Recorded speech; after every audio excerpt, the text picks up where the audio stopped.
কারো যদি নতুন বক্স লাগে চলে আসবেন এখানে, সব মডেলের আছে।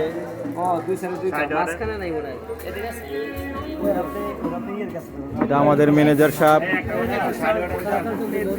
স্যার একটা হাই দেন।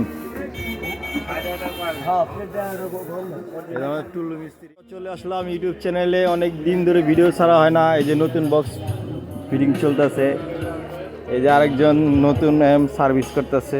নতুন বলতে কাস্টমার সেকেন্ড হ্যান্ড। পিয়াস অনেক দিন ধরে তো ইউটিউবে আসে না, এখন কি ভিডিও ছাড়া হইব প্রত্যেক দিন? প্রতিদিন আবার আস্তে আস্তে সবাই আমাদের চ্যানেলটা সাবস্ক্রাইব, লাইক, শেয়ার করে দিন। ওই যে আমাদের টিভি সার্ভিস সেন্টার। মিন্টু ভাই একটা হাই দেন। মিন্টু ভাই হাই দেন।